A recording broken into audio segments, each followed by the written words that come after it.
Today we're going to reread our book about Martin Luther King Jr. And later I'm going to give you a chance to write a sentence about what kind of person you think that Martin was. Happy Birthday, Martin Luther King, written by Jean Marzala and illustrated by J. Brian Pinkney. Martin Luther King Jr. was born on January 15, 1929, in Atlanta, Georgia. His parents loved him very much. Martin Luther King had the same name as his father, except for one thing. His father was called Martin Luther King Sr., and Martin was called Martin Luther King Jr. Martin went to elementary school, high school, and college in Atlanta.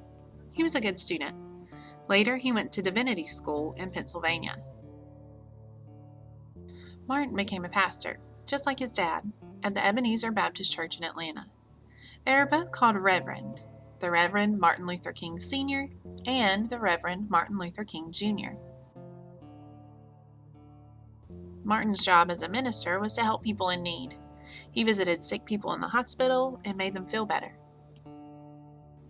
Now, what do we know about Martin Luther King Jr.? Think about the key details in our story. We know he was born in Atlanta, and we know that he went to school. What kind of schools did he go to? He went to school, regular school in Atlanta, and then he went to divinity school to become a minister. What was his job? He was a minister or a pastor. He asked people not to fight with each other. He said that there were peaceful ways to solve problems. On this page of our book, the author says the sentence, he asked people not to fight with each other.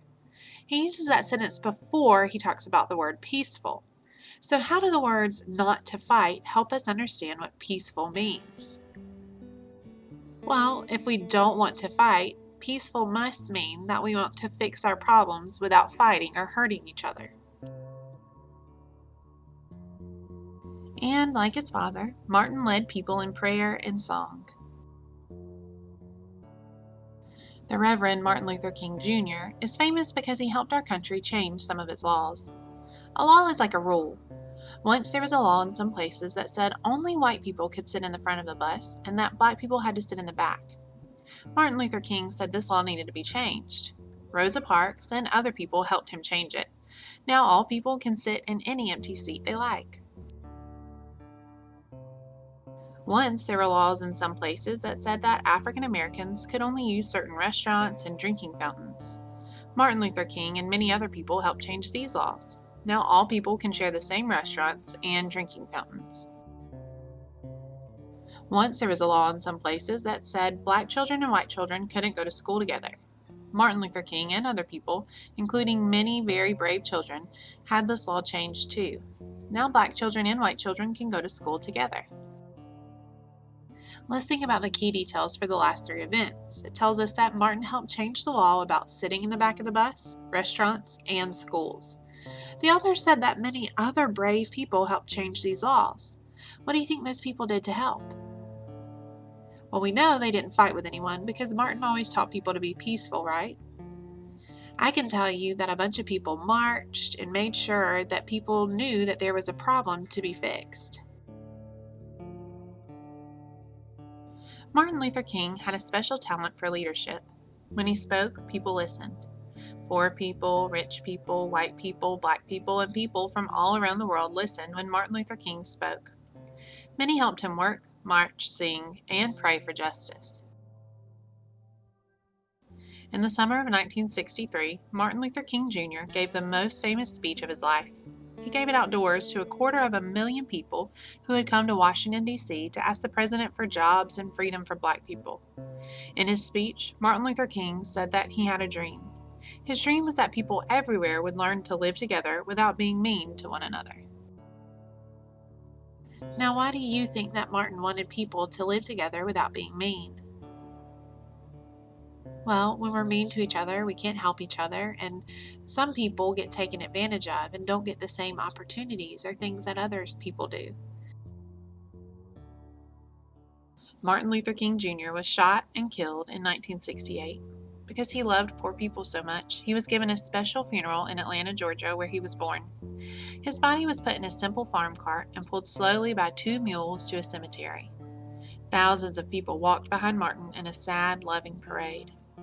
On his gravestone were carved these beautiful words: "Free at last, free at last. Thank God Almighty, I'm free at last." Martin Luther King wanted people to be able to go places together, share food together, and love one another in peace. Because he worked so hard for freedom and helped so many people gain it, we honor him every year on his special day. We call this day Martin Luther King Day, and we say to him, "Happy birthday, Martin Luther King." This week, we read about two men who lived a long time ago, Martin Luther King Jr. and Bojangles. And just like we can make opinions about books, I like this book or I don't like this book, we can make opinions about people. We can say, I like this person or I don't like this person. But we can also say, this person was nice or this person was brave. We can write an opinion about Martin Luther King Jr., and we could even write one about Bojangles. Today, we're going to write one about Martin Luther King Jr. So we know that authors write sentences, and each sentence has to have a subject, and the subject tells who the sentence is about, and a predicate tells what the subject is doing. And today we've got a list about Martin Luther King Jr. Okay? Now, Martin, is that a subject or a predicate? He's our subject. He's who the sentence is all about. Okay? Now, the predicates we're going to describe Martin. Was smart. That's a predicate. And true, he was smart, wasn't he? This one says was kind. That's also a predicate. Was brave. That's also a predicate, right? So we have one subject and three predicates. And now we know that we can make a sentence by taking a subject and a predicate and putting it together. Now our subject is always going to stay the same because we only have one today, and that is Martin. Say it with me, Martin. Okay, now we can take this predicate first, and we've got a good sentence. It's got a subject and a predicate. We need to add a period at the end. But it starts with a capital letter, and let's read it. Martin was smart. That's true, isn't it? He was smart. Okay, let's change it. Let's change it to Martin was kind. Martin was kind. Was he kind? Yeah, he was. That makes sense too, doesn't it? And lastly, we have Martin was, we already did that one. Martin was brave. Martin was brave. Is that true? Yes, it was. Now we know that Martin was brave because he had to change a bunch of laws about things that were unfair. Now, I'm thinking about those sentences, and I want to write one of my own. Okay? I want to write Martin was brave. How many words are in that sentence? 3. So I'm going to draw 3 lines. Martin was brave. And then I would go line by line and write each word. Okay? Now today, you're going to do the same thing. You're going to have words that you can pull down if you want to, or you might sound out each word. Martin was, whatever you want to say about him. You can choose any of the sentences we've written or even come up with something on your own if you really wanted to. I can't wait to see what you come up with.